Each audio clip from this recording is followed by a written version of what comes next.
right. So you're welcome to this call. You're welcome to this call. Can see Mr. Mike. I can see Emmanuel. I can see that you guys are on this call. Most Nigerians are always kind of always slow to things. So we're going to just start right away, right?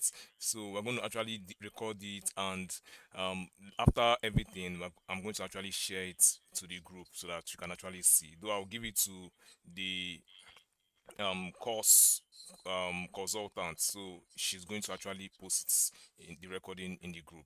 So you're welcome once again, you're welcome once again, you're welcome once again. So Mr. Emmanuel, Mr. Mike, I can actually see you guys on this call.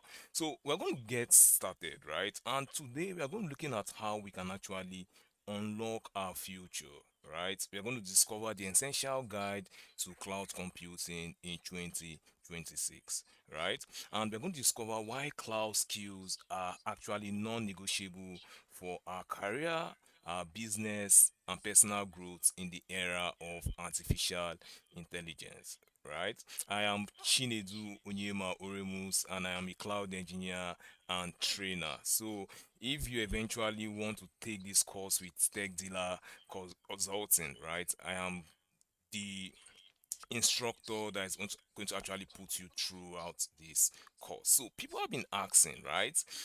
What is cloud computing? They've been seeing cloud computing, they've been written articles about cloud computing. They want to actually know what cloud computing is all about, right? They want to actually get that full in-depth knowledge of what cloud computing is all about. And in this section, right, I'm going to break down that, right, that even a beginner, right, even a 4-year-old boy or a girl, right, can actually understand what cloud computing is all about. So you're welcome by the way. So before I go further, right, I want to go to my LinkedIn profile so I can actually check um who I am, right? You can check me out on LinkedIn. You can actually see me, right? So this is my LinkedIn profile, and you can see that I am a cloud solutions architect and engineer, right? And I am a trainer. So I've trained over 1,000 students in designing resilient, scalable cloud platforms. So when I say resilient, scalable platforms, right, I'm talking about platforms like Netflix, right? Platforms like MoneyPoints, like OP, right?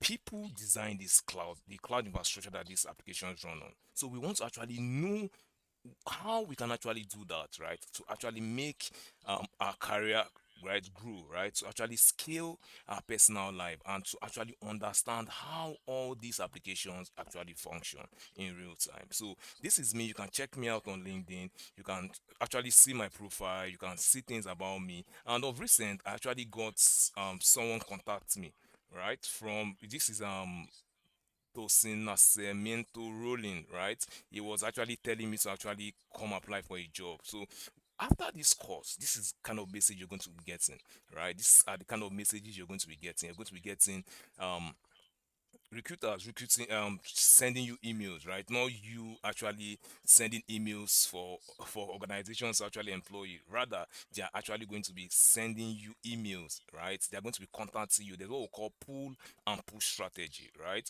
Push strategy is when we're actually looking for jobs, right? We are putting our emails in front of recruiters. But pull strategy means that we are actually going to equip ourselves with the right skills, and recruiters will actually try to reach us, right? Because we already have those skills. And in this section, we are going to learn about all that. We're going to be learning how we can actually enable this, right? So we're able to understand how to build cloud infrastructure and the processes we need to actually take to ensure that, right? So you're welcome once more, right? You're welcome once more. So let's begin, right? So welcome, your roadmap to cloud mastery starts here. So what are we going to learn today? We're going to be learning what the cloud is, right? We're going to be learning why cloud in Nigeria now. We're going to be looking at the big layers, right? AWS, Azure, GCP. We're going to be looking at the pathways to a cloud career. We're going to be looking at the present and the future, which is the cloud. And we're going to be looking at how Tech Dealer Consulting can actually help us to begin our cloud journey. So you're welcome. You're welcome once again. So we're going to break down the technical jargons, right? Because we know that when cloud engineers talk, we always talk with about so many technical jargons. So I'm going to break it down, right? We're going to be looking at the history an introduction to cloud computing. So, what is the history of cloud computing? Cloud computing we know about. How did it start? How did it come into play? Right? So, we're going to looking at that. So, let me come to this slide here and let me tell you guys, how cloud computing actually started. So, what is cloud computing? Now, in the early 2000s, during the, I hope you can see my slide. You can see how organized this slide is. So, this is how learning materials are to enable you to be able to actually understand what you're actually doing. Because when you look at a documentation and you're actually building practical cloud infrastructure, it helps you to actually understand what you're building. So this is an example of what this is. So what is the history and introduction to cloud computing? Now, in the early 2000s, during the internet boom, Amazon.com, not Amazon Web Services this time, Amazon.com, its online bookstore website was struggling internally. So when we say struggling internally, every new feature on Amazon.com in terms of payments, recommendations, order processing, right, require teams to actually build servers repeatedly, storage databases from the scratch. So it became an issue. Right now, this caused slow development, high costs, and constant operational bottlenecks. So to fix this, Amazon's engineering leadership, right, notably Jeff Bezos and his board, made a key decision. Right. So what was this key decision? What was this key decision? Right. To break down Amazon's monolithic system into small, reusable internal services. Right. Each service had to be scalable, reliable, and accessible via APIs. Now, infrastructure should be self-service so teams can launch without waiting on central IT. So, when the monolithic system they were running, right, by the time you delve into cloud engineering proper, you understand what this is. It's a very simple term, right? But you know the way the whites behave, right? They like to use technical jargons, right? So what this actually meant was that Amazon Web Services were not able to actually scale, right? They were not able to scale because they were running a monolithic system. So that caused an issue. That caused a serious problem for them, right? So after the board resolution, right, Amazon.com was actually fixed and everything started going according to plan. So they actually decided to start using microservices, which you're also going to understand by the time you actually delve in proper right into cloud engineering. Now, after Amazon.com solved this infrastructure challenges, it realized that it has actually built different data centers in different locations in the United States of America and some parts of Europe where it had a huge customer base, and these data centers were actually what I do. So when we say when we say please mute your mic please, please mute your mic please. Thank you. So, and your video so that the video does not lag. Thank you very much. So, as I was saying, right, after this, they found out that they had servers everywhere, right? They found out that they already had servers all over Europe, in United States of America, some part of Asia, right? They found out that they had actually built servers in different places, and these servers became idle because they were no longer using a monolithic system. They were now running microservices. So these data centers were no longer being used and were incurring high maintenance and tax costs. So Amazon.com again and its board had to look for a way to actually eliminate this cost. So they decided to rent these servers for startup companies, right? Trying to build a presence in the IT space. And it actually worked, which bet what Amazon Web Services in 2006. So cloud computing didn't just come from an idea, no. It came from a business trying to solve their internal problem.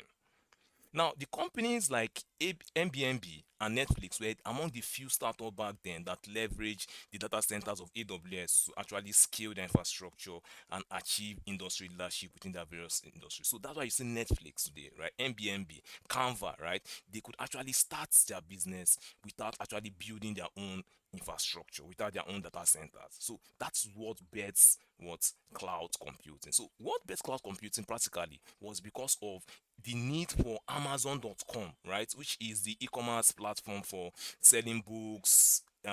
What you have me right, that was what actually bets Amazon Web Services, and today Amazon Web Services is one of the biggest companies in the world, right? So Microsoft They followed where they saw that when they saw the progress of AWS, right? They saw that wow, that these guys were actually building things, right? For startups, most startups were actually going to them for their physical infrastructure, right? And they launched Microsoft Azure in 2008, right? So in 2008, Microsoft Azure, right, officially started operations in 2008. Then officially started in 2010, right, because they actually announced that they were going to build that they were building Microsoft Azure in 2008, and in 2010 officially Microsoft Azure started, right, and Microsoft Azure used Microsoft already existing enterprise software strength to offer the cloud services to business. So they already had the business, the customer base down, right? Then Google, on the other hand, saw the progress of Amazon Web Services, right, and Azure, and launched the Google Cloud Platform, which is GCP, which began as the Google App Engine in 2008 and later expanded into the full cloud platform branded as GCP in 2011, building on Google's expertise in large scale infrastructure and data systems. So, therefore, in very simple terms, right, cloud computing is when we upload our photos, videos, or Google Drive, or when we start to stream a football match or movie on a platform like Netflix. Now, all this is possible because we have physical data centers that actually enables this, right? We have physical data centers that is actually powering how our application is actually functioning. So this is the beginning, right? This is the beginning of cloud computing, right? This is the beginning of cloud computing, and that is how cloud computing actually started, right? So the question we ask ourselves now is, why should we actually cloud now in Nigeria? Why should we actually start clouding in Nigeria now? Right, in 2026, why? What is the reason? What is happening? Why are we going to start clouding now? Right, so the reason why we're going to cloud now is that we're going to looking at three good articles, and these articles are very, very important for us to actually understand why we need to actually cloud now. Right, now I'll come here and I'll look at this article. Now you can see this article. If you see my screen, you can see that MTN unveils 181 billion Sifiso data center to power digital economy drive in Nigeria, right? And this is an example of what a data center looks like. This is what powers businesses all over the world, the physical data centers. So MTN, right? This article came out in 1st of July 2025 last year. Right, I was in a class when this article actually popped up from Technology Times, and I read it. Right, that MTN was making a bold infrastructure play with the launch of the Fisiwo Dangote Data Center, which is a landmark 181 billion naira, which is equals to $255 million facility, which the telco describes as the largest Tier 3 prefabricated modular data center in the whole of West Africa. So what this actually meant was that, right, that they wanted to actually delve into the market for building cloud infrastructure. So the question we're going to ask ourselves is that, why will MTN want to actually start building cloud infrastructure for businesses? Why? Right? Why would they want to do this? Why? Right? Now, most of the time, we know that the reason why most of these businesses actually want to start building cloud infrastructure is because of artificial intelligence. Now, because of they know that in the nearest future, no company will be able to actually function without what artificial intelligence. So all applications, right, they will have to actually have to have AI embedded in their systems. So with an application, right, that is using AI cannot actually function without a cloud infrastructure. So that is why you see MTN, right, having the audacity to actually invest in building data centers. Now, this is you can check this article out from Technology Times, right? You can check this article out and see why the reason why MTN is actually what building infrastructure, right? Investing in infrastructure, investing in data centers. Now, let me look at this article again from Airtel. Now I've looked at MTN, right? Now you can see that Airtel bets on AI with 120 million data center set to go live in 2026. Now this article came out in 6th of August 2025, right? And you can see that Airtel is making a $120 million bet on artificial intelligence. Now the telecom giant says its oncoming 38 megawatt data center is now under construction at Echo Atlantic and is scheduled to come online in 2026, which will power Nigeria's AI ambitions by providing what the much needed local compute capacity. Now, the facility recently received its first batch of high performance GPUs, essential for training what AI models. Are you seeing it? Now, according to their CEO, Daniel Basing. So why MTN is building their own data centers, right? Airtel is also building their own data centers. And Airtel is saying that their target, right, their target audience is for what? Artificial intelligence. So it's not a surprise, right? It's not a surprise. It's not something that should surprise us, right? It's something that should actually what? Tell us that there is something that's actually going on, right? There's something that is actually going on, and there's something that we need to actually position ourselves to actually what? Please mute your mic, Mr. Oye. Mute your mic, please. Mute your mic so I don't stop. Good. So that there's something that is actually going on, right? That we need to actually position ourselves. Now, this is from MTN. This is from Airtel. Now, let's look for another one from Equinix, right? Now, if you come down here, right? Now, Equinix announces plans for a new $22 million data center in Lagos. Now, this article came out in November 10th, 2025, right? In November 10th, 2025, this article was out. Now, when this article came out, I actually told my friend that what is happening, right? What is happening? Now, Equinix, the world digital infrastructure company, on Monday announced its intention to open its latest high performance data center in Lagos. Now, the $22 million investment in LG3 marks the first phase of an ambitious investment plan of around $100 million aimed at transforming Africa's digital landscape over the next 2 years. Now, MTN is building data centers in Lagos, in Nigeria, right? Airtel is building data centers in Nigeria, right? Equinix is building data centers in Nigeria. So what does this actually tell us? What does this actually mean? Right? What does this actually mean? Please, Afolabi, please mute your mic. What does this actually mean? Right? It means that, right, that we need to actually position ourselves. Right? We need to Sorry. actually Oh. position ourselves. Good.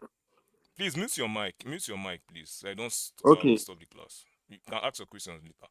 Right? MTN is building data centers, Airtel is building data centers, Equinix is building data centers, all in what? Nigeria. So that is one of the reasons why we need to actually what? Cloud now what? In Nigeria. Right? You can see that many companies are actually investing heavily in in building cloud infrastructure for businesses. So those businesses, right, for them to actually function, they need cloud engineers, they need cloud practitioners, they need cloud consultants like me and you, right? So that is why you need to actually what? Position yourself, right? And cloud now in Nigeria in 2026, right? So who are the largest cloud providers in the world? The largest cloud providers in the world is Amazon Web Services, right? Amazon Web Services are the largest cloud providers in the world. In fact, they are the pioneers, they are the beginners. Without them, I'm not sure anybody will have actually had the idea to actually start cloud in Nigeria, right? So without them, right, cloud computing would not have come into play because it took the genius of Jeff Bezos to actually formulate the strategy for cloud computing to actually what? Exist. So AWS, Amazon Web Services are the kings, right? And if you come to my console here, you can see this is what the AWS environment actually looks like. Right, you can see this is how the AWS environments look like, right? So I can actually log in. So let me log into my console so you can actually see how this looks like.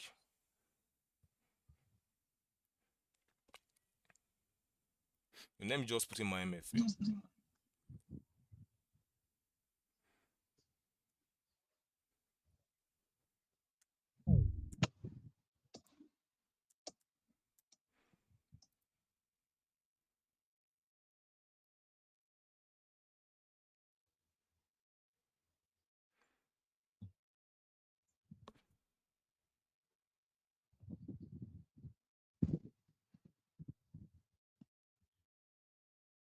So you can see this is how Amazon Web Services look like, right? This is Amazon Web Services, and this is what it actually looks like. Now we have another one, right? We have another one called GCP, and if you come here, right? If you come here, this is the Google Cloud Platform, right? This is another way we can actually build cloud infrastructure. You can see this one is for AWS, right? And this one is for what? GCP. This is for Google Cloud Platform, right? And if you come here, you can see the different services you can actually use. So they are very similar. So what it means is that what is actually being built, right? The blueprints that was actually used to build AWS, right? It's the same blueprint that is actually being used to actually build GCP.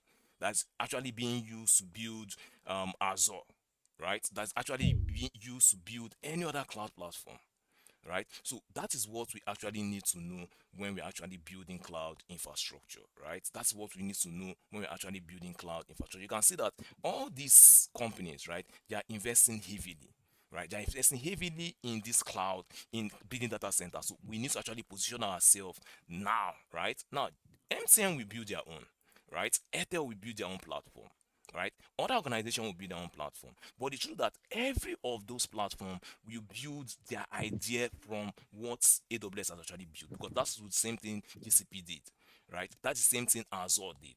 That's the same thing DigitalOcean did. Other cloud platform did. So AWS is the king. They are the undisputed king, and they are used by many businesses, startup businesses, multinational companies, right? Companies that are medium to advanced level. MTN uses AWS. Netflix, right? That's the when you stream your application, when you watch football, when you do many things, right, on their platform, everything runs on AWS. So this is an example of what AWS looks like, and we're going to actually using it um to actually do some things today, right? So all these are what you need to actually know. So this is what its interface looks like, right? This is what the AWS interface actually looks like. So this is this thing you're seeing here, right? That you're seeing in this graphic user interface is what actually powers millions of businesses. Is what powers so many businesses, right? From small to medium to large scale. So all these are what we need to know, right? About the biggest cloud provider in the world. So let me create a static website on Amazon Web Services, and I'm going to actually create a cloud budget. So before I create a static website, right, I want to create a cloud budget. So the first thing you're going to do, right, when you decide to start building cloud infrastructure for your organization is to actually what, create a budget. Now the reason why you create a budget is because you want to actually what, monitor the costs, right? You want to actually monitor the costs, right? So the first thing to do is to actually what, create a budget. So to create a budget, right, is very simple. So you come to your AWS console here, right, and you search for budget. Please mute your mic, Mr. Emmanuel. Please mute your mic. So this is budget, right? So I can come here and open this another tab here. You can see I'm in my console, right? So I came here and I searched for budgets here. And when I searched for it, I opened it on another tab. So it's actually opening here, right? It's actually opening here. So a lot of patient with it.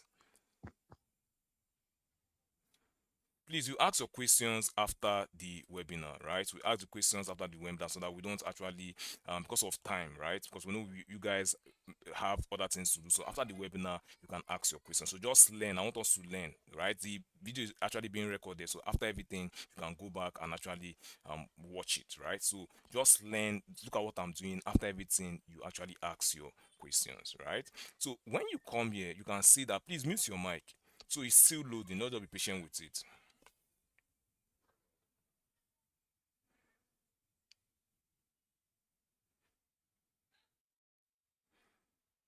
So, like I said, right, the why we create a budget, right, is because of that is the first thing we actually want to do before we start building cloud infrastructure. Now you can see that I've already created a budget before, right? So let me remove this budget here. Let me delete this budget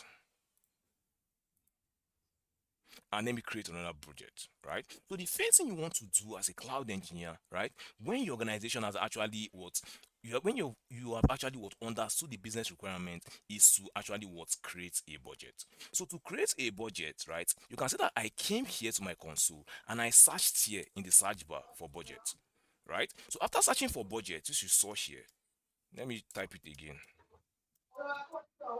right? So I opened this another tab by right clicking my mouse and it brought me here, right? So to create a budget, I'll come to create budgets here. Just follow the console, my console, right? So when you come here, right, you can create a budget in two ways, right? You can use a template, maybe the one that have already been specified by AWS, or you can actually use a customized way, right? So I'll use a customized way so I can actually understand this. So I'll click on customize here. So after clicking on customize, right, you come down here. Now we have different budget types. We have a cost budget, we have a usage budget, we have a savings plans budget, we have a reservation budget, right? But in reality, most budget we are going to be creating is actually a cost budget, because we want to actually monitor the cost of our infrastructure, right? So we are going to create a cost budget. So I will leave it as cost budget. Now, when you want to create a usage budget, is maybe a service like an S3 bucket we are going to use for usage buckets, right? Budget, right? But in reality, the general term or the general type of budget you want to create is actually a cost budget, because you want to actually monitor the cost of your infrastructure. If you come here and I come down here, you can see this is my cost and usage explorer. So I want to actually monitor the cost of my infrastructure in real time, right? So this is what I want to actually create for. So I'll leave it as cost budget, and I'll come down here and I'll go to next here. So when I'm here, right, you can see that I can come down here and give it a name. So I'll say I'll give it a name, tutorial budget. Now you see how you don't use space, you just use this dash here, or you can use snake casing, right? So I can also come here and use something like this, right? But I'll just use something like this, right? Now the set budget amount is how we want to actually be viewing this our budget. Now, do you want to see a monthly budget? You want to see a quarterly budget? Now, there are some businesses that are maybe medium to large scale businesses that want to actually set quarterly budget, right? So they want to actually plan quarterly for their infrastructure spend. Companies like, maybe say, Canva, right? Companies like, to an extent, Netflix, MTN, right? They might actually set a quarterly budget. Some usually do an annually budget, right? But for our purpose, we're going to leave it as monthly budget, because we want to see our infrastructure spend every month, because we are a startup, we're assuming we're a startup, right? Then I can come here and we can leave it as recurring. Now, when we say recurring, it means that every month, right, by the beginning of every month, it will actually start again, right? Just like today is the last day of the month, right? So by tomorrow, we're in a new month. So what it means that this budget will expire tomorrow.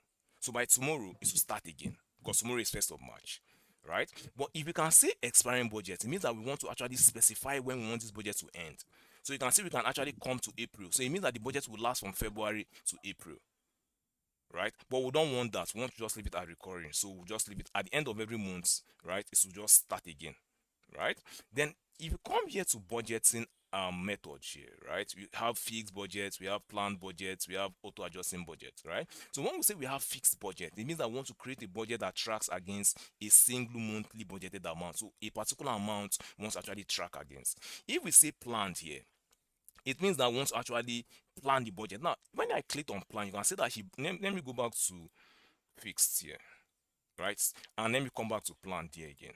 Now you can see that it now brought out over the months throughout the year and early 2027, right? So it means that we can actually set a budget, right, throughout the year. So companies that already understand their infrastructure, how the infrastructure actually flows, right, can actually use this kind of budget, because they already understand their infrastructure. They've used the infrastructure before, they've used it over the years, so they already understand the flow of the infrastructure, right? So that is why they can actually use this kind of budget. But I don't want to use this, right? I'll just set it as fixed budgets here, right? So you can enter the budget amount. So the budget amount is how much you want to actually budget for that month. So I can come and say $0.50. I'm just assuming, right? So this is what our company can spend, right, for that month, right? Then if you come to the budget scope, you want to actually see all AWS service. You want to actually look at all AWS services, right? Not specific AWS service. If you want to look at specific AWS service, you can come here and choose on specific AWS services. So you're going to actually be looking at specific services. But we want to look at all the services running the infrastructure. So we'll choose this. Always choose all AWS services, which is recommended, because you want to actually get the overview of your infrastructure, right? So when we come to aggregated costs, we want to leave it as unblended cost. So when we say unblended cost, it means I want to see our spend in real time. So as we are actually spending, we want to actually see it in real time, right? Then we'll leave it like so. Then I'll come to next year. I'll come down here, and you can see that I can now click on add alert threshold here. So if I click on add alert threshold here, right, I can come down here and actually set an alert. So when the threshold means that if we cross a specific amount of in our budget, let us send us an email, right? So I'll put 0.25, which is the half of the budget I actually set, right? So you can see my budget amount is 0.50. So Any when we get to 0.25, send me a message, right? Send me an email, right? So the trigger should be actual. So when we get to this particular threshold, send me an email. So immediately we get to 0.25. Now this is not my budgeted amount, right? This is the threshold. Remember that my budget amount is 0.50, right? So when we get to 0.25, right, it will send me an a mail, right, which you're going to actually see here, right? So I'll come back here and we're going to leave it like so, right? So we can also come here. If I leave it at absolute value, it means that this is what we're going to put, right? If I come here and put percentage, I can come here and now put 50% of the budget.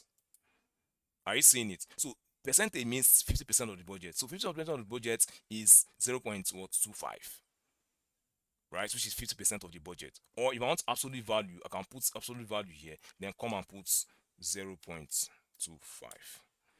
right? So I'll come down here, and now this email represents is all the people involved in our organization, right? Like the finance team, the manager, whoever is responsible for funding our cloud infrastructure. You need to put their email. So I'll come and put my own email here.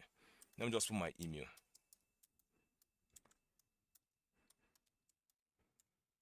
So this is my email, right? Now you can put up to 10 emails by just putting the comma, put their emails, put comma, put their emails. So all the people that are responsible for your organization's finance, they need to actually see as your cloud spend is actually what's going in real time. So that they don't blame you guys for actually overspending, right? Then I can come down here. All these ones are more advanced forms of notification which you're going to actually learn when you actually join this course, right? Then I'll come to next here. Then I can come down here and come to next here. Then review my what I have here and click on create budget. So it's now creating my budget, right? Now you can see that now my budget has been created. So if I reach the threshold, now if you come here to my close explorer here, you can see that my current month is 0.02 and my forecasted month is 0.02. So it means I'm not actually doing anything.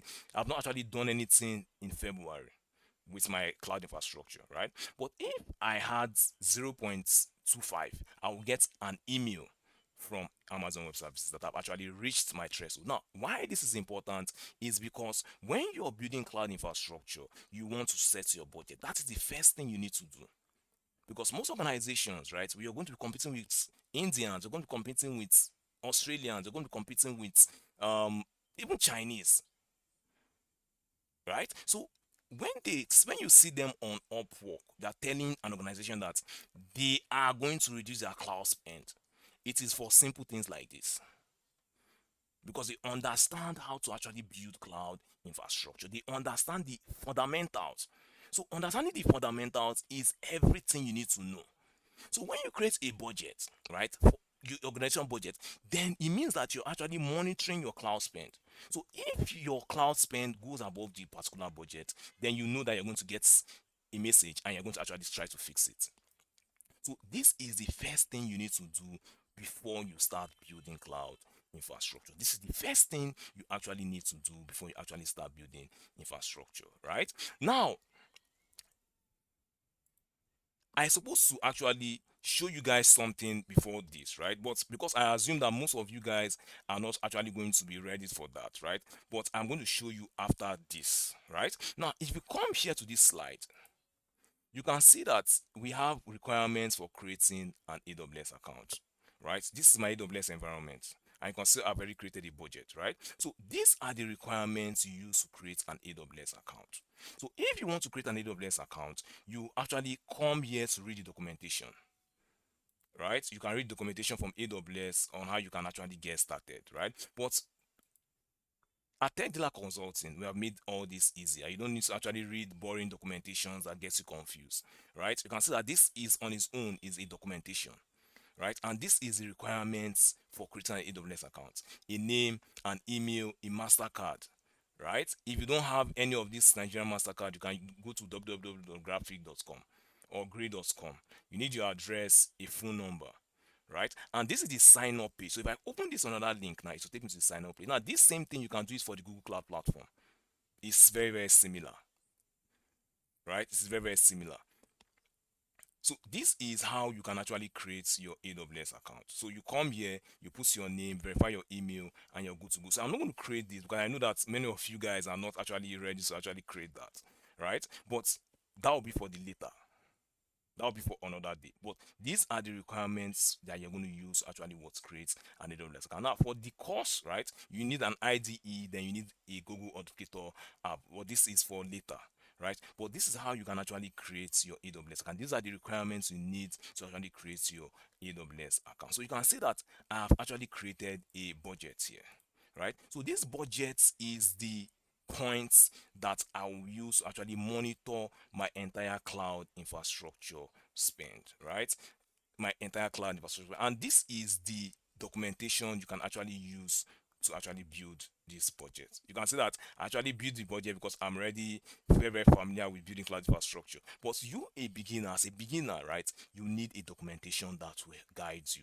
You need something that will help you. You need something that you can actually follow to actually build your infrastructure. So this is an example of what it is, and you can see the steps you can actually take to actually do that. Right? You can see the step by steps, the method you can actually use to actually build your own cloud infrastructure. So this is one way to build a cloud infrastructure, and you can see that we have actually created an AWS budget. And I told you the reason why you create an AWS budget is to monitor your cloud spend. So it's very, very important we actually understand this, right? And the documentation talked about why you need to create a budget, which I explained, and everything you need to know, which I've actually what explained, right? So this is how you learn. You learn by reading and what doing. So this is the practical way to actually do that. You can see a step-by-step method you follow, right, to actually create your budget.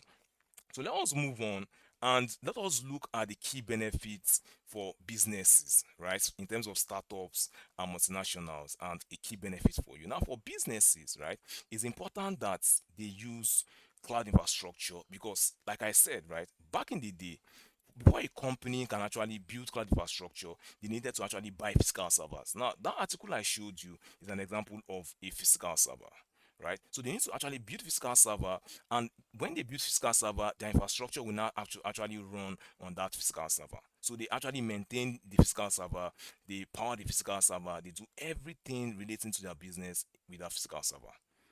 But with the cloud, right, they don't need to actually buy those physical servers anymore.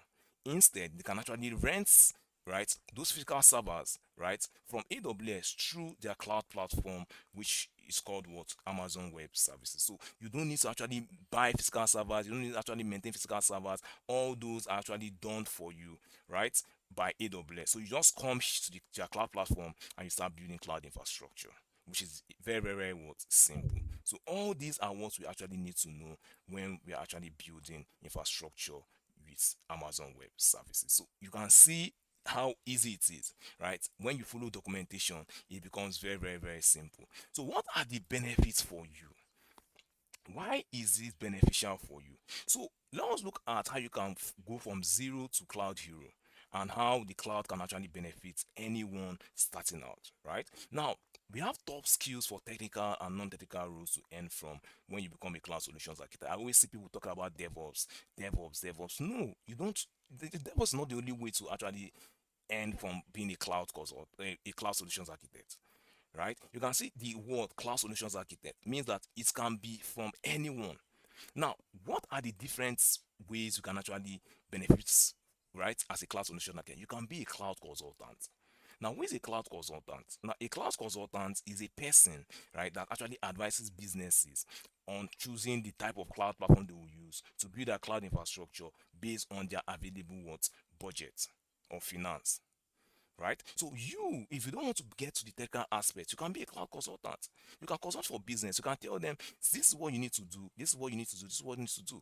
So before any business start building their cloud infrastructure, they need a consultant to actually advise them, right? I know a man that is actually a cloud consultant, right? This man was, when he seems he registered with us last year, and when he registered, he became a cloud consultant, right? He told us that he doesn't want to just get into the technical part of things, and I understood him.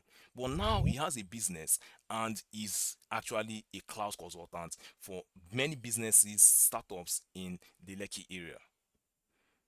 So you can actually become a cloud consultant. Then a cloud marketer. Now, before I explain this, I want to come here, right, and actually show you this job role. Now, if you come here, you can see this job role is for a cloud sales engineer, right? You can see that this is a cloud sales engineer job role. And if you come here, you can see that this job role is from 300k to 500k a month. And if you come here, what are the requirements? What are the requirements? The requirements doesn't even require you to even do any DevOps. Look at the requirements. Based understanding of cloud computing concepts, familiarity with AWS, Azure, GCP is highly desirable. Communication drive. So if you're into maybe you're a marketer before and you have this skill, look at the pay, 300 to 500k a month. Why? A consultant, maybe this Subbridge Digital Solution is a consulting company, so they need somebody to actually market cloud solutions to businesses, which are their target audience. Look at the experience, 1 to 3 years of experience. So someone that is starting, that just finished university, or someone that have been in the professional setting for a very long time, right? That someone that have been in the working space, right, can actually take this role. And I know a lady that actually applied for this job. And when she applied for this job, she was one that actually sent me the link, and I actually had to save it. She said that it was when she went for the interview, she was the only person that went for that interview. The only lady, she was the only one that went for that interview, and she got the job. So what I'm trying to say is that you can actually be a cloud what marketer, right? So this is another way you can actually earn from as a cloud solutions architect, right? You can actually earn by being a cloud marketer, right? So let me go back here. And another way you can earn is to be a cloud trainer. So who is a cloud trainer? A cloud trainer is someone like me, someone that train other people, right? So if you're competent, you understand what you're doing, right? From training, from building cloud infrastructure, from work, right? You can actually be a cloud trainer and train people, right? Then you can be a cloud engineer. Now, cloud engineer is more technical, right? You can be a cloud engineer. You can be a cloud support engineer. Now, cloud support engineers are those people that work remotely for Amazon Web Services. There are people that work remotely from Nigeria here for Amazon Web Services, because, like I told you, Amazon Web Services actually work with different businesses. So there's some people here in Nigeria that work for Amazon Web Services to work for those small businesses. So you help them troubleshoot their issues, and you're going to get paid directly from Amazon Web Services, right? I know two people that actually work here from Nigeria here. One as a TAM, technical account manager, and one as a support class support technician. So all these are what you need to actually know, right? As there are different rules, right? There are different rules for you to be a cloud solutions architect. Then we have the main one, cloud solutions architect. So cloud solutions architect is same thing as cloud support engineer, is same thing as cloud engineer, right? Then platform engineer, site reliability engineers, and DevOps, they are related. So all those ones are saying DevOps, DevOps, DevOps, DevOps, DevOps. You can be a DevOps engineer, site reliability engineer, platform engineer, cloud engineer, support engineers, cloud solutions architect. These six here are very, very technical. They are more technical than cloud trainer, cloud marketer, cloud consultant. Right? Then you can be a cloud network engineer. This one I've seen Access Bank. In fact, I've seen Access Bank. I've seen another company. They've been actually be looking for a cloud network engineer for a very long time. So all these are different rules. Then cloud language model developer. So those people that train machine learning models, right? You can actually train those machine learning model in the cloud. Then cloud security personnel. So all these are what you need to know, right? All these are what you need to actually know. You must not actually be a DevOps professional. We have so many rules you can actually inform as a cloud engineer. So it's very important to actually understand this, right? It's very important you actually understand all this, right? So let us move on. Let us move on. And now the cloud is exploding. So what does it mean for you? Now the cloud is the present and the cloud is the future. Right? So why is the cloud the present and the future? Because of the massive industry growth, right? Now, market analysts, right, consistently point to robust expansion driven by factors like AI adoption, digital transformation, and the need for scalable IT infrastructure. Now, the global cloud computing market size was estimated at $752.44 billion in 2024, while in 2026, right? And it's projected to reach over 2.39 trillion by 2030. So that is why the cloud is the present and also the future. You can see AI adoption, digital transformation, and the need for scalable IT infrastructure. That is why the cloud is the present, and that's why the cloud is also the future, right? Then skill gap crisis, job security and opportunities. Now we have a huge skill gap crisis in this industry. Many people are not actually in the industry yet. I know Nigerians, when they see that something is actually functioning, everybody will start rushing to it. So you can actually take advantage of it, learn it, get ahead of others, and actually earn. Because one thing about Nigerians is that when they see things, they see an opportunity is already trending, they start rushing to it. So that is what you need to actually do, right? That's what you need to actually do right now. Get in, learn this skill, and start earning from it. There's no time, right? There's no time. You don't have to waste time. Right? You don't have to actually waste time, right? Then every company is a cloud company in our world of artificial intelligence. Like I said, right? Every application is going to be what? Enabling AI, right? They're going to be enabling AI, right? So when you're enabling AI, it means that every company now is a cloud company because they must build their infrastructure in the cloud. So if every company is a cloud company, then they need cloud engineers, they need cloud solutions architects, they need cloud people. So you can be that for that company, right? So that's what it is, right? So what are the mistakes aspiring cloud professionals make and how do we avoid them? Now, to avoid the tutorial trap, right? Now, this is particularly vital for beginners and non-technical individuals. Now, you should not build applications to become cloud professionals, right? Now, most people, right? Most people that I know, right? They fall into that tutorial trap. They learn this, they learn that, they learn that, they learn this, they learn. Then they say, "Oh, this is not for me." No, you have to follow a learning procedure. You need to follow someone that have done it before and tell you what you need to learn, exactly what you need to learn. Right? There are some specific things you need to learn, and when you learn them, depending on the niche you want to actually go through, then that is the path you need to follow. Not jumping, you learn this one, learn this one. You're going to get burned out and you're not going to get interested any longer. You say, they told me this, they told me that, they told me that, they told me. Nobody told you anything. Nobody told you anything, right? You're the one that actually what? You didn't want to follow the right path. You don't want to follow somebody that has done it before. They say follow who know road in Nigeria, right? So you're not following who knows the road.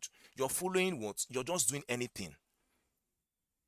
So that is what most starters actually what fail to understand. There is a path to these things, right? There's a level to these things. There's a route to these things. You need someone that will mentor you. You need mentorship. You need someone that will guide you. That will tell you this is what you need to learn to be this. This is what you need to learn to be this, and you're good, right? Then another mistake is what lack of hands-on experience, right? Lack of hands-on experience. Now, this you should not build applications to become a cloud professional. Means that you're not a developer. Your job is not to build application. Your job is to build infrastructure those applications will run on. So you are not building applications. You see somebody learning JavaScript, somebody learning front-end engine. What are you learning all those things for? Are you a developer? You're a cloud engineer, and your job is to build infrastructure that applications run on. Your job is not to build website or anything. No. So you need to actually understand this. And you can only understand this through what? Mentorship, right? Then lack of hands-on experience, right? You need to show proof, and you can show proof using a platform like GitHub. So in this course, right, you're going to see all that. You need to, just like what I did, creating a AWS budget. If you do this thing and you video it and put it in your something like your CV, right? And when recruiters are actually seeing your CV, they actually watch the video and see the step-by-step method you actually took. I'm telling you that they're going to contact you. You could see in the beginning of this webinar, right? I showed you something. I showed you the my LinkedIn profile. That recruiter that actually contacted me, right? So you need to actually show experience. You need to show proof that you can actually do something. That's the world we are in now. Nobody is saying talking about theory. Can you do it? Okay, come on. No, you need to show proof before they give you the opportunity. You are dealing with Indians, remember, you're dealing with Australia, dealing with the world. That's the world we are in now. Nobody is saying they want to earn in Nigerian naira. Nobody wants to be limited. Nobody wants to be earning in naira. You're limiting yourself in the world where we can earn in the strongest currency in the world. There are many people in Nigeria here that are not even complaining about Tinubu. They're not complaining about the government. They're only just to work, earn their money, and live all right. So that is the team I want to actually mentor. Right? We don't want to disturb ourselves about what is happening in our environment. We want to what live well. That is the goal. So you need to actually show proof. You need to actually show you can actually do these things. Right? Then no structured part and learning part and guidance. You need a structured learning part. Like I said, right? You cannot do this, do that, do this. You will get tired. So you need to know, okay, if I'm going for this is what I'm going to learn. If I'm going for this is what I'm going to learn. And we are technical consulting is here for that, right? There's no power of mentorship. You don't have someone that will mentor you. You don't know someone that you tell in the morning, Mr. Chinedu, there's a job opportunity I'm going for. Please, what can I prepare for? You don't have someone like that, right? You don't have somebody that will tell you, okay, this is a job opportunity, go and apply. Now, look at that email I got, right? I sent it to three guys that have actually taken our course. Three guys, and they did and they actually applied. Three guys. So that's the power of mentorship. When I get these job opportunities and I don't need the job, actually, I have people around, I give it to them. So that is why you need to actually join something. You need to actually be in a group. You need to actually be in a team so that you can actually what experience the power of mentorship. Then again, listening to gatekeepers. So what are gatekeepers? People that tell you you cannot do this. There's and you can do everything. There's nothing you cannot do in this world. Don't allow someone to tell you cannot do it. Why would someone tell you cannot do it? Why? Why? Mr. Jamu that joined our course last year, he was 42 years old. He took the cloud networking route, right? And today, right, he has started working for one startup. He was telling that his wife was saying he cannot do it. He cannot do it, but now he's smiling. Everybody's smiling in his household. This was someone that was jobless around early last year. Today he has a job. So don't listen to gatekeepers. If your mind tell you, okay, I can do it, you can do it. There's nothing anybody cannot do. The world is already hard. There's nothing that is easy. You going to your job every day. There's people that work for. I once worked from Monday to Saturdays. Yes, I want to work like that. I'll tell you the truth. Before I moved into tech, I know how difficult it was, how annoying it was. So you can do anything, right? The world is smart enough whereby you can actually do anything you want to do. You are not limited to what you can do. Age is not a factor. As long as you have life, you have life, right? And you are motivated, and you have a group that motivates you. You can do any single thing, right? So these are what aspiring class professionals actually the mistake they actually make, and why you need to actually avoid them, right? So how can you start your journey with TechZilla? Now, what you will gain when you learn with us now is structured learning paths through our learning curriculum, and you're going to follow who knows the road, right? Now, there's a curriculum that you're going to actually want to follow. And in later, I'm going to show you how you can actually do that. Right? Now, you're going to build real world projects with our hands-on lab. And like I told you, you need the hands-on lab for you to actually land gigs. Right? The gig I landed because of I had hands-on labs. The jobs I've gotten, the jobs I've taken is because I had hands-on lab. The reason I'm working for Tech Data Consulting is because of my hands-on projects. That's why they actually brought me, right, to actually try to actually train their students. So you need hands-on labs, you need hands-on practice. There are many edtech companies that are looking for cloud trainers, they are not seen. So you need hands-on labs to able to actually show you can actually do something, right? You're going to be guided by an expert trainer, you're going to be guided by me, right? Then you're going to use easy to follow what learning materials using our African and Nigeria domain example, just like you've been seeing, right? You're going to be looking at those PDF guides. So when you're actually learning, you're going to be looking at those PDF guides to actually follow, so you can actually assimilate what you're doing. It's very, very important, right? Then you have a community and support system.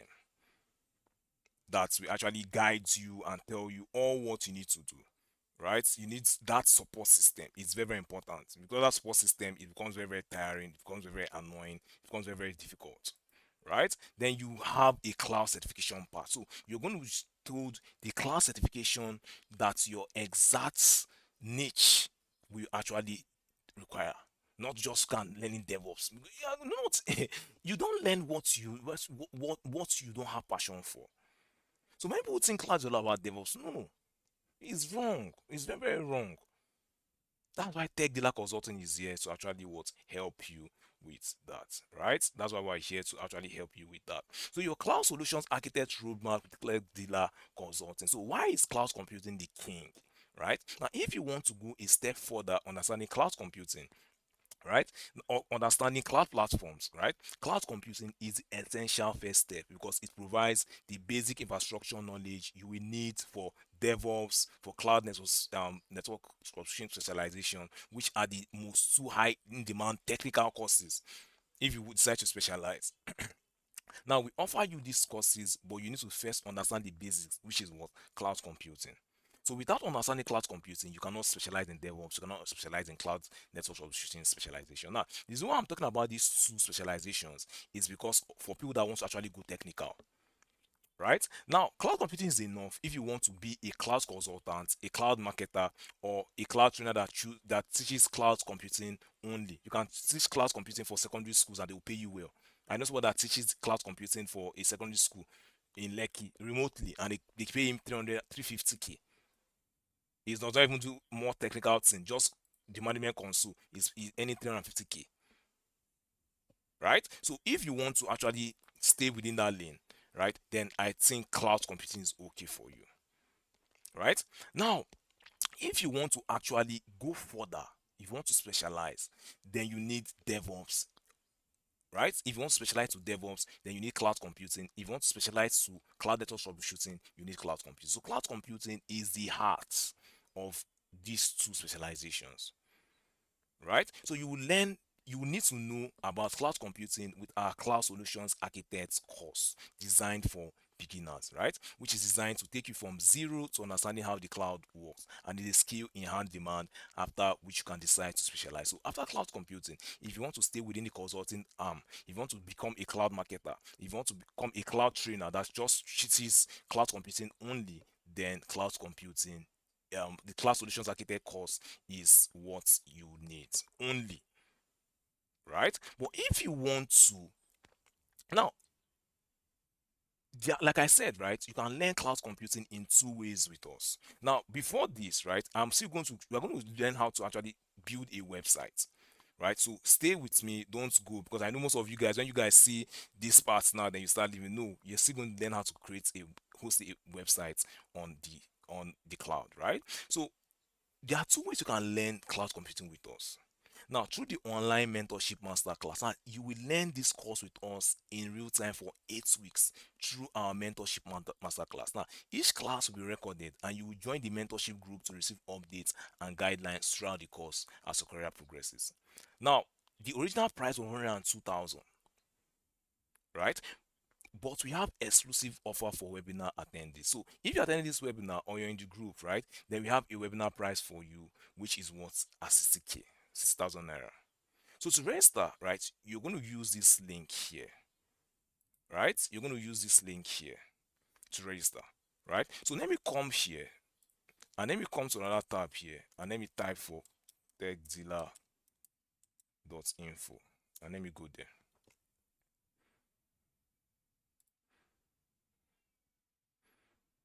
So if you come here, right, you can come here to this is the course. Let me open it here. So this is the course, right? And you can actually pay in installments, right? You can actually pay in installments. So this course will last for what? 8 weeks. So this is the foundation. This is the first step you're going to take. So if you take this course, if you decide to you do the mentorship, the online mentorship masterclass with us, right? And you take this course, right? You're going to learn it for 8 weeks. And you're going to pay 60,000 naira. And if you come here, you can see that you can actually spill your payment. You can actually pay part payment, right? You can come if you come here, you can actually decide to actually pay maybe 30K, first. Then after 1 month, you complete the remaining balance. So that's what cloud computing is actually doing for us, right? So you can actually learn this using our what online mentorship masterclass. So you join the masterclass, you learn the course for 8 weeks, which is 2 months. After which you can decide on what you actually, if you want to specialize, fine. If you want to use only this, you're also good to go, right? And the class are Friday 7 p.m. to 9:30 p.m., right, West African time, and all classes are recorded. So if you maybe you're going to work, right, and you're missing for that section, then it's actually recorded for you Fridays and Saturdays, right? Then another way is through our guided session. So if you want to, maybe you don't want to join the mentorship class, you can actually use the guided section, right? So you can also learn at your own pace, right? Then you can register using the link you're seeing here. Now there is the price initially is 30,000, but you can apply the promo code cloud computing discount. At this is actually limited, so you get 10% off, right? So if you come here now, everything you're going to learn in this, how do I put it, in this guided session, right, is what is actually taught in the mentorship class. But there's some people that they don't say, they don't want to join the mentorship class. They just want to get that basic knowledge of cloud computing. You're good. You're very good to go, right? So you can actually use the guided session, and you can see here that you can actually purchase the course, and you can actually apply that code. So if I come here, right, and I copy this here now, cloud computing discount. Let me go back. Right, cloud computing discount. Now I come here and let me apply the code here, and I say cloud computing discount, right, and I apply it. I hope I'm good with this. Okay, you can see that 10% is off, right? So it's still available. You can actually check it out if it's still available. So all these are what you actually need to know. So cloud computing, like we said, right, is the cloud solutions architect course is the first step. Now, it can be your only step if you don't want to actually specialize, if you don't want to actually go further. It can be your only step, right? So if you want to be a cloud consultant, if you want to be a cloud marketer, if you want to be a cloud trainer that just sees cloud computing, then you're actually good to go, right? The course covers everything. In fact, to give you that building, that head start. If you want to actually specialize, so when you specialize, it becomes very very easy for you, right? It becomes very easy for you. Now, if you want to specialize, right, we have prices for full specialization enrollment. Like we said, right, now the two most in demand cloud roles for specialization are DevOps and cloud network troubleshooting. So for DevOps, right, you need to learn Python, and Python, we're going to be teaching you between 5 to 6 weeks. Then you need AWS Cloud, which I just talked about, right? That is for 8 weeks.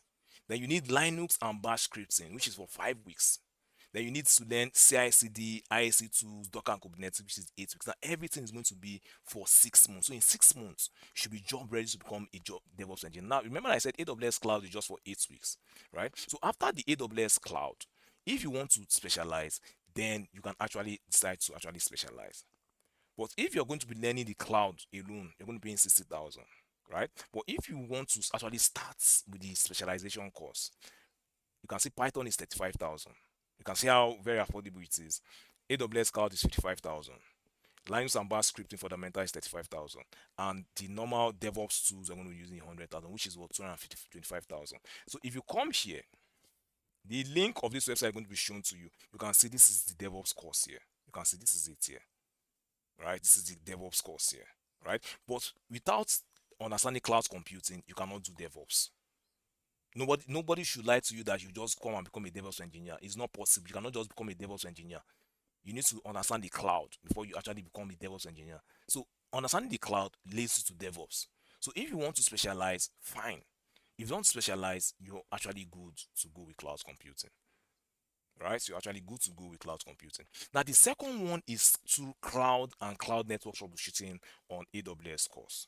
Now after learning the cloud, then you need to actually want specialize to cloud network troubleshooting, right? So if you want to be troubleshooting cloud network for organizations, right, for startups in the UK, in the US, in Australia, right, then you can actually specialize. So in 3 months, you should be job ready to become a cloud network engineer. So what do you need? You need AWS cloud, which is for 55,000.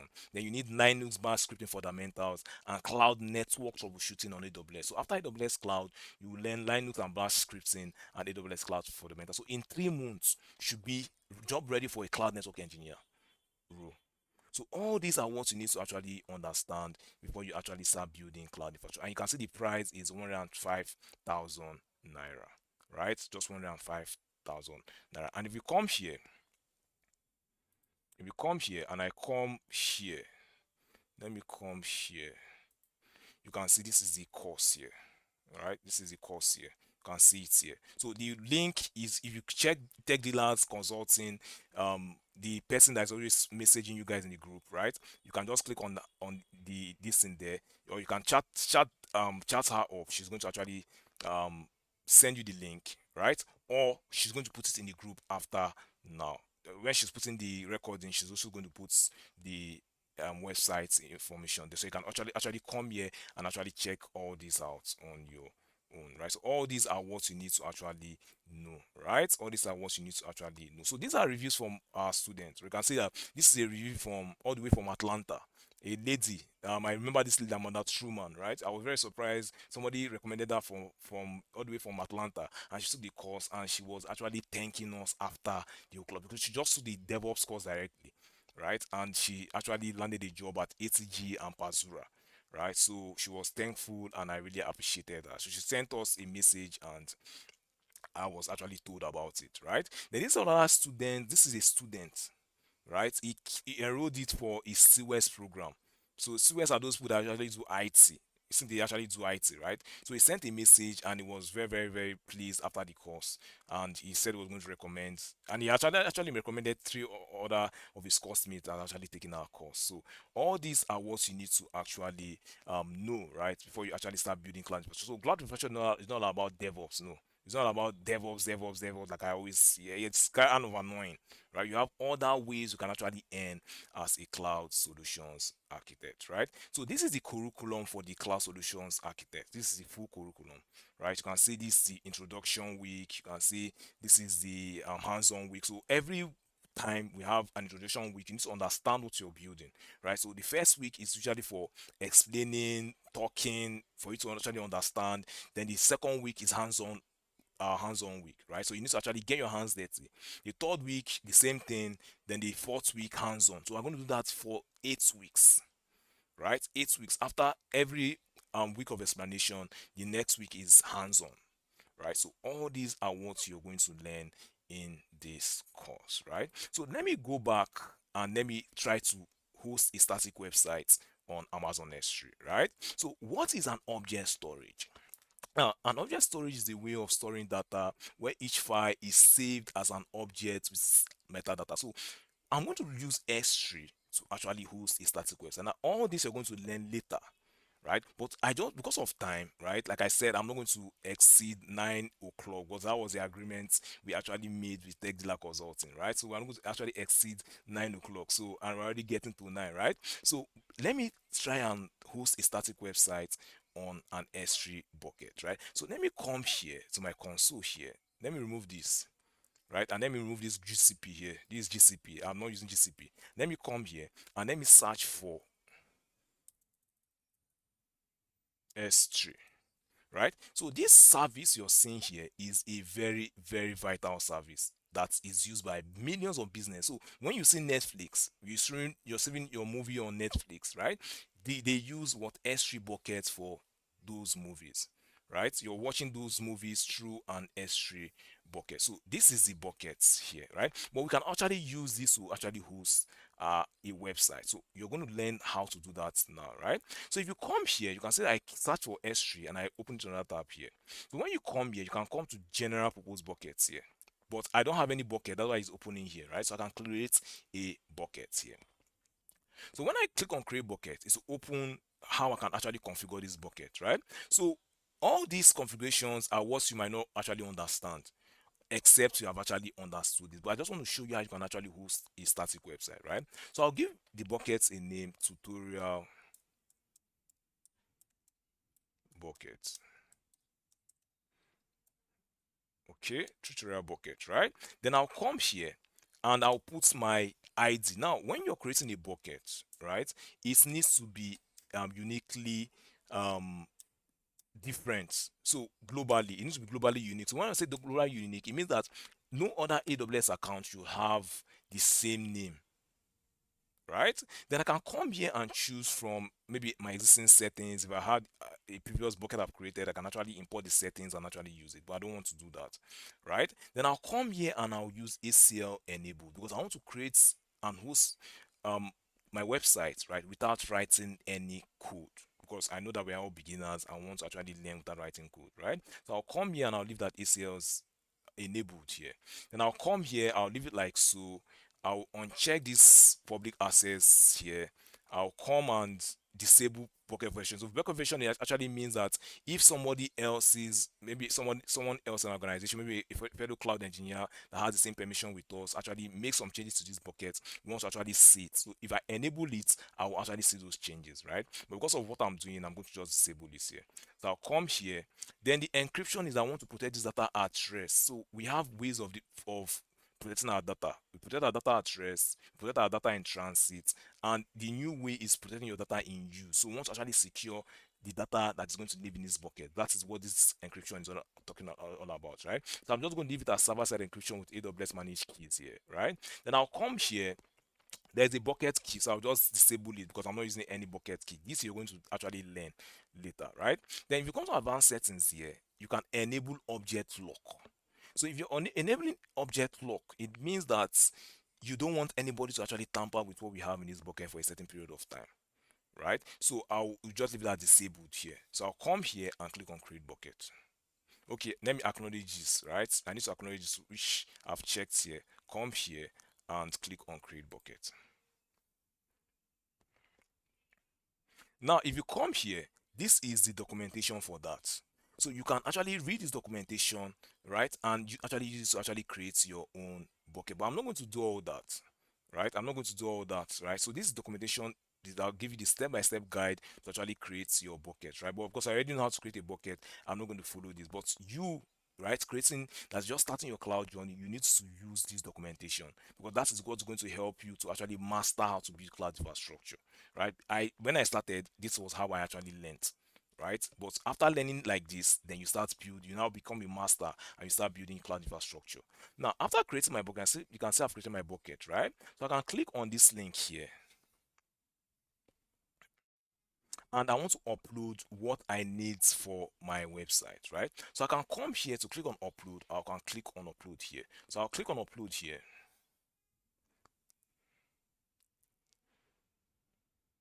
So when I click on upload, I want to add the folder for my bucket. So I'll come here and click on add folder here. Then I'll locate where I have this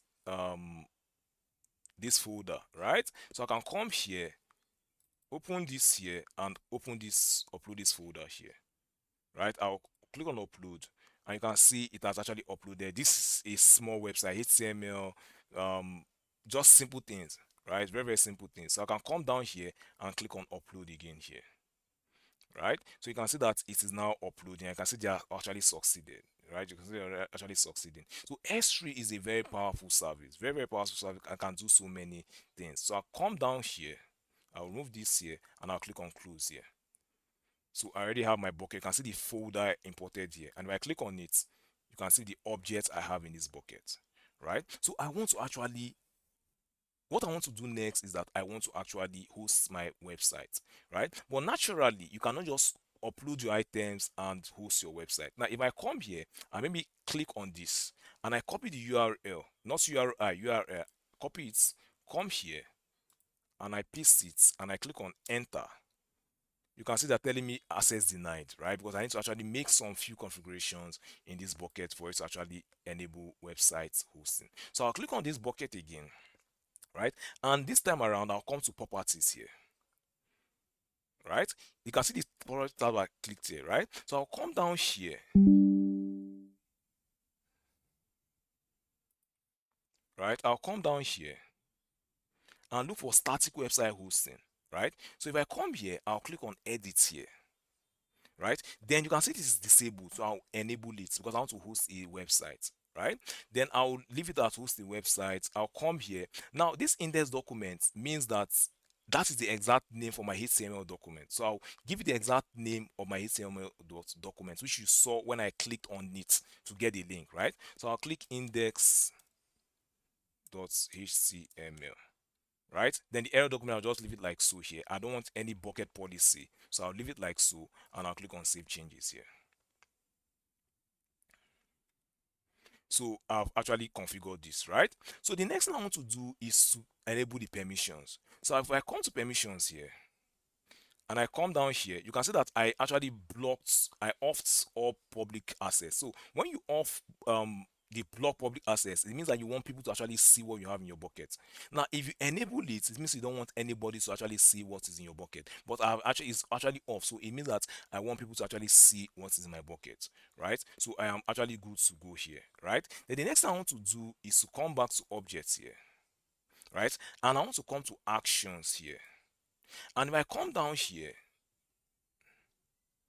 now I need to actually make my bucket public using ACLs, right? Now, if you're doing something like this, right, and you get confused, always refer back to the what documentation, right? So what I'll do is that I'll come here, I'll click on this name here, and if you select everything, then I'll come to actions, then I'll come here and I'll click on make public using ACLs, right? So it will actually make all this public. So I'll click on make public again so that the world can actually access what we have, right? So I'll click on it. So you can see it has successfully what made it what public, right? So I'll come here and close on this. Now, if I come here and I click on this again and I copy the URL and let me check it out if it will work this time around.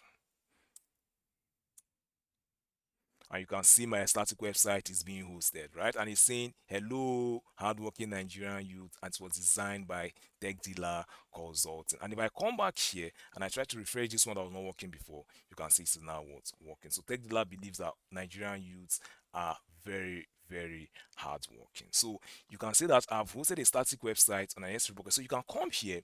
This is documentation. You can look at the documentation step by step with what I did, follow it, and you can actually build your own, host your own static website, right? So S3 is a very important service that we use when we are actually creating cloud infrastructure. And I want you guys to actually join us, right? I want you guys to actually join us so I can actually benefit from this, right? From what is happening in the world, right? The cloud is the future, and the future is now, right? So that will be the end of our webinar, free webinar. You can see that I created a budget, and after creating the budget, I also hosted the static website on S3, right? And these are the little things you're going to be, these are just few things, right? There are more to these things you saw, right? There are more to these things you saw. So what I did is what you're going to be doing for a company if you're working for an organization, right? These are the basic things you're going to actually be doing for an organization when you start working